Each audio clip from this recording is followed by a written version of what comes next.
Basically आज का topic होने वाला है how to grow beard level. अब टेस्टोस्टेरोन लेवल क्या होता है? एट द एज ऑफ 13-14 से एक मेन के अंदर वो ग्रो होना स्टार्ट हो जाता है।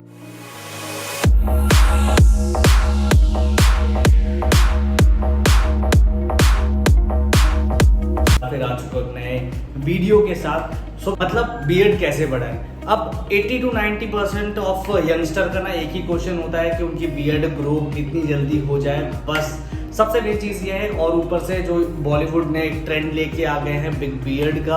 अब एनिमल के बाद तो हर एक लड़का यही चाहता है कि उसकी बियर्ड जल्द से जल्द आए और वो एक बैड एस लुक क्रिएट कर पाए।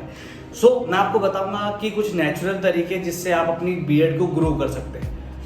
सबसे पहले जो प्रॉब्लम है वो हम उसकी रूट कॉज पे बात करेंगे और फिर हम बात करेंगे कि हम उसे ठीक कैसे कर सकते हैं। पहले तो 3 स्टेज होती हैं बियर्ड की। या तो आपकी बियर्ड आती ही नहीं है, दूसरा आपकी बियर्ड आती तो है, पैची बियर्ड्स आती हैं, और तीसरी स्टेज होती है जिसमें आपकी फुल ग्रो हो जाती है बियर्ड, बट आपकी मतलब ग्रेइंग आने लग जाती है। मतलब बियर्ड तो आपकी फुल आ गई है बट ग्रे होने लग गई है, वाइट होने लग गई है। तो इस चीज के बारे में बात करेंगे। करते हैं कि अगर आपकी आती ही नहीं है, अगर आपकी आती ही नहीं है तो आपको कोई भी बियर्ड ऑयल कुछ काम नहीं आएगा। To be very honest, it depend करता है जेनेटिक्स पे। अब जेनेटिक्स क्या होता है वो आपको से, आपके दादाजी से, आपके जो उनका जो बियर्ड का ग्रोथ होगा उस अकॉर्डिंगली आपको भी बियर्ड आएगी। इसके बाद हम बात कर लेते हैं, फॉर एग्जाम्पल आपकी पैची बियर्ड्स है। यस, अगर आपकी पैची बियर्ड्स है तो आपको डेफिनेटली रिजल्ट मिलेंगे। किससे? मिनोक्सिडिल लगा सकते हैं आप लगा सकते हैं, कोई भी बियर्ड ऑयल लगा सकते हैं, डर्मा रोलर यूज कर सकते हैं। डेफिनेटली आपका जो पैच है वो जल्द ही सही हो जाएगा।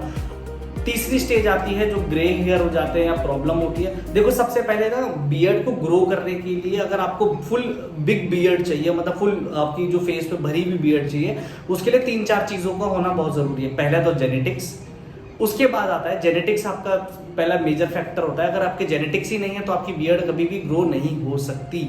अगर आपकी जेनेटिक्स होने के बाद आपके पास आता है आपकी एपिटाइट, मतलब आप खाना कैसे खाते हैं, आपका रूटीन क्या है, you are doing the smoke and drinking, उसके वजह से ही बहुत इम्पैक्ट पड़ता है। तीसरा आता है टेस्टोस्टेरोन लेवल। अब टेस्टोस्टेरोन लेवल क्या होता है? एट द एज ऑफ 13-14 से एक मेन के अंदर वो ग्रो होना स्टार्ट हो जाता है टेस्टोस्टेरोन, और उसके बाद क्या होता है वो पीक पे जाता है 18-19-20 की एज पे।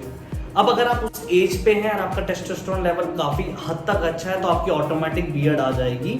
बट समहाउ किसी का टेस्टोस्टेरोन भी होने की वजह से भी नहीं होता। बट मैं आपको पहले बताता हूँ, पहली चीज तो जेनेटिक्स है, दूसरा आपका टेस्टोस्टेरोन लेवल है, और तीसरा है आपकी एपिटाइट, आप खाना कैसे खाते हैं। ये सारी चीजें मैटर करती है। आपका लाइफस्टाइल क्या है। अब सबसे पहले हम बात कर लेते हैं जेनेटिक्स की आपको आपके पेरेंट्स से मिला है, उसमें हम कुछ भी नहीं कर सकते। सेकेंड केस आता है जब आपका टेस्टोस्टेरोन लेवल डाउन है। अगर आपका टेस्टोस्टेरोन डाउन है तो आप उसके लिए क्या कर सकते हैं? आप जिम जा सकते हैं, छोटा सा तो पूरे दिन में आप जिम जा सकते हैं, आप अपनी एक्सरसाइज कर सकते हैं, कोई भी एक्टिविटी करें जिससे आपका टेस्टोस्टेरोन ऑलवेज हाई हो।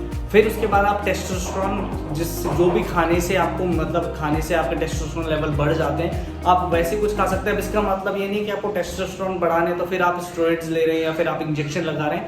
ये सारी चीज़ें बिल्कुल अनएथिकल है और इसे करके आपका कोई बेनिफिट भी नहीं होगा। हाउएवर आपका इसमें क्या हो सकता है, कोई प्रॉब्लम होने के चांसेस बढ़ जाते हैं। अगर आपका हेल्दी टेस्टोस्टेरोन है तो वो आपकी बियर्ड के चांसेस बहुत ज़्यादा हैं कि आपकी अच्छी बियर्ड आ जाएगी। इसके बाद आते हैं थर्ड चीज़ जिसको हम घर पे भी कर सकते हैं। अच्छा, आपकी बियर्ड अगर है नॉर्मल पैची बियर्ड है तो उसके लिए पैची बियर्ड में भी ना एक सबसे बड़ी प्रॉब्लम आती है। वो बियर्ड की प्रॉब्लम होती है कि बहुत सारे लोगों की यहाँ पर बियर्ड नहीं आती, बहुत सारे लोगों की यहाँ पर बियर्ड नहीं आती। अब उस केसेस में आप बहुत सारी चीज़ें यूज़ कर सकते हैं। आप यहाँ पर बहुत फॉर्चुनेट हैं कि आपके टेस्टोस्टेरोन लेवल काफ़ी अच्छे हैं, बट प्रॉब्लम क्या है वो आपकी फुल नहीं आ रही है, तो इसके लिए भी कोई प्रॉब्लम नहीं है। आप इसके लिए बियर्ड ऑयल यूज़ कर सकते हैं। बियर्ड ऑयल के साथ आप डर्मा रोलर यूज़ कर सकते हैं। इसके अलावा आप बहुत सारी चीज़ें जैसे कि आप यूज़ कर सकते हैं मिनोक्सिडिल, 5% आता है, 10% आता है। अच्छा, आपका ये सब चीज़ हो गया है। अब इसके बाद आते हैं हम, आपका टेस्टोस्टेरोन लेवल भी बढ़िया हो गया, आपकी जेनेटिक्स भी बढ़िया है। तीसरा क्या है कि आपकी एपिटाइट। अब मेन प्रॉब्लम क्या होता है, हमारी स्लीप सबसे ज़्यादा मैटर करती है। अच्छा, हम ग्रो कब करते हैं, मतलब हमारी बियर्ड, हमारे बाल, सब चीज़ ग्रो कब करेंगी? जब हम सोते हैं। वो सबसे क्रूशियल टाइम होता है। और मैंने भी देखा है जो आने वाला जो हमारा जेंजी है या फिर हमारा कोई भी एक जिसे कहते हैं कि आज की डेट में मैं खुद भी नहीं सो पाता हूँ टाइम पे, तो बहुत सारे ना प्रॉब्लम क्या होता है, हमारी स्लीप की जो हैबिट्स है वो क्लियर नहीं है। हम स्लीप लेते ही नहीं है सही से, 8 घंटे 9 घंटे की स्लीप हो ही नहीं पाती। इवन मेरे साथ भी होता है some time.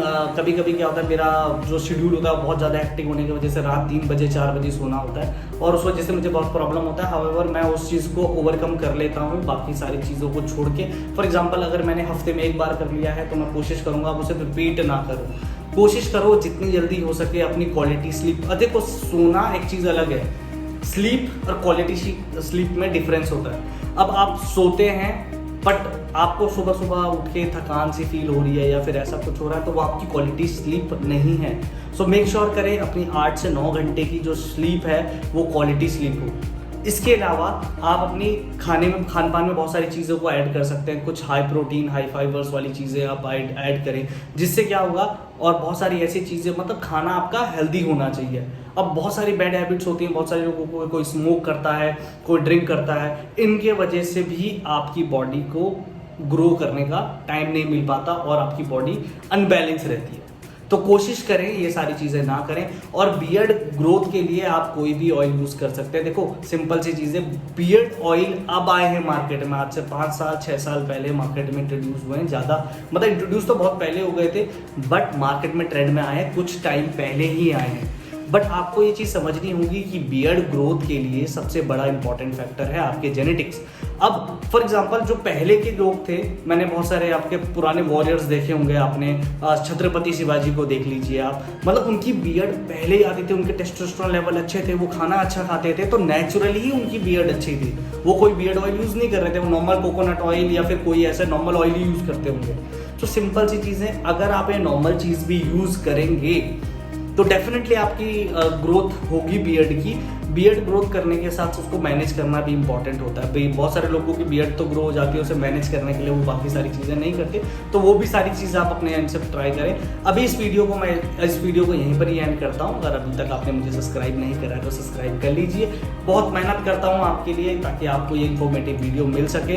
Apart from this, अगर आपको इसके अलावा कोई भी डाउट है, कोई भी क्वेश्चन है, आप मुझे कमेंट बॉक्स में बता सकते हैं। तब तक के लिए बाय बाय, मिलता हूँ ऐसे किसी और वीडियो पे।